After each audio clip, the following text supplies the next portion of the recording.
ప్రియమైన దేవుని పిల్లలారా, ప్రభు అయిన యేసుక్రీస్తు వారి పేరట మీ అందరికీ వందనాలు. ప్రభు వారి పేరట మీ అందరికీ శుభములు, దీవెనలు కలుగునుగాక. ఉదయకాలం పరిశుద్ధ గ్రంథం నుండి దేవుని వాక్యాన్ని చదువుకుందాము. ఫిలిప్పీలకు రాసిన పత్రిక 4వ అధ్యాయము 19వ వచనాన్ని చదువుతున్నాను. కాగా దేవుడు తన ఐశ్వర్యం చొప్పున క్రీస్తు యేసునందు మహిమలో మీ ప్రతి అవసరము తీర్చును. దేవుడు తన మాటలు మన అందరి కొరకు దీవించునుగాక. ఆమేన్.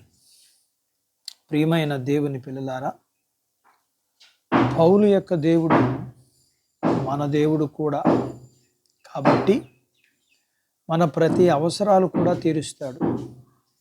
ఫిలిప్పులోని సంఘ విశ్వాసుల విషయంలో ఈ వాక్యము తప్పక నెరవేరుతుందని పౌలు రూఢిగా నమ్మాడు. అంతేకాదు, మన విషయంలో కూడా నెరవేరుస్తాడు అని ఖచ్చితంగా నమ్మాలి. మన అవసరాలు తీర్చడం దేవునికి ఇష్టమైన పని కాబట్టి తప్పకుండా చేస్తాడు. ఎందుకనంటే ఆయన మనల్ని ప్రేమిస్తున్నాడు, మనల్ని దీవించటంలో ఆనందించేవాడు.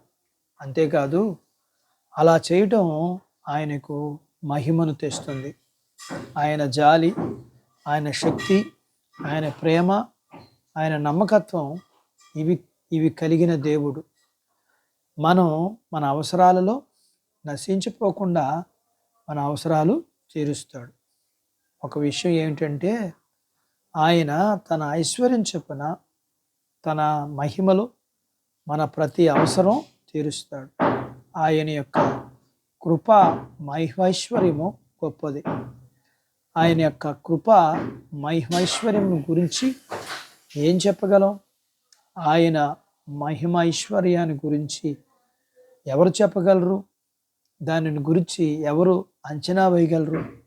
లెక్కించడానికి అసాధ్యమైన పెద్ద కొలతతో ఆయన అంతులేని మన అవసరాలు దేవుడు తీరుస్తాడు. ఆయన మన కొరకు ఒక పాత్రగాను గొప్పగా ప్రవహించే ప్రవాహంగా ఆయన మారతాడు.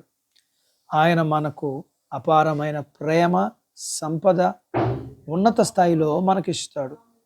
దేవునిలో నమ్మకంగా ఉన్నప్పుడు ఖచ్చితంగా మనము పరీక్షింపబడతాం. దానిలో భాగంగా మనుషులు కోపానికి గురవుతాం, ఆర్థిక విషయాలు అనుభవిస్తాం. నిన్ను పేదరికములో నెట్టివేయాలని అపవాది మనుషులు ప్రయత్నిస్తారు. అయితే వారి ఆలోచనలు తలకిందులు చేస్తూ సహాయము మనకు మరెక్కువగా లభిస్తుంది. ఎందుకంటే క్రీస్తు యేసునందు మహిమలో మన ప్రతి అవసరం తీర్చబడును అనే దేవుని వాగ్దానం ఖచ్చితంగా ఇది నిజం. దేవుడు ఖచ్చితంగా మన అవసరాలు తీరుస్తాడు. ఆయన అరుచు పిల్ల కాకులకు ఆహారం ఇచ్చేవాడు. అంతేకాదు, లోకము దేవుని కృపతో నిండి ఉన్నది.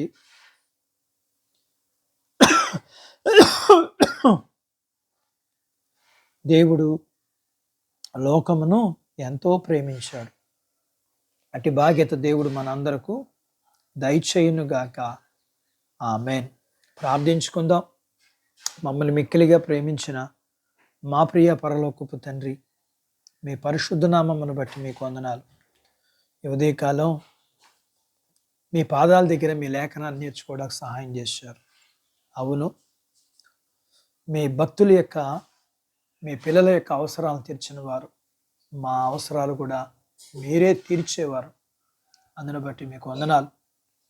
అపవాది మనుషులు మమ్మలను మా మీద కోపంతో మమ్మలను బలహీనులుగా, పనికిరాని వారిగా చెయ్యాలని వారి ప్రయత్నములు వారు చేసినప్పటికీ నమ్మదగిన దేవుడుగా, పిలిచిన వాడుగా, వారి అంచనాలను తలకిందులు చేస్తూ మా ప్రతి అవసరతను నీ కృపలో తీరుస్తున్న దేవుడిగా మీకు కృతజ్ఞతాస్తుతులు, వందనాలు చెల్లిస్తూ ఈ ఉదయకాలం మీ పిల్లల్ని మీరు దీవించమని మీ పిల్లలు మీ మీద అనుకుని మీ వైపు చూచి మీ వాగ్దానాన్ని బట్టి మీ దగ్గర మీ ఆశీర్వాదాలు పొందుకునే బాధ్యత ఇవ్వండి. వీరు కలిగినంతటిని దీవించండి. ప్రభువా మీకు వందనాలు చెల్లిస్తూ చిన్న బిడ్డలను, యవనస్తులను, వృద్ధులను, స్త్రీ పురుషులను వారి చదువులు, ఆరోగ్యాలు, ఉద్యోగాలు, పొలాలు, పశువులను దీవించమని, మీ పిల్లలు కలిగినంతటిని ఆశీర్వదించమని,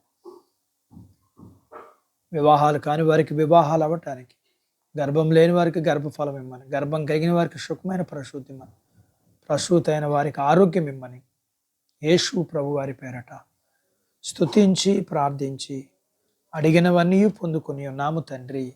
ఆమెన్. దేవుడు మిమ్మను దీవించునుగాక. ఆమెన్.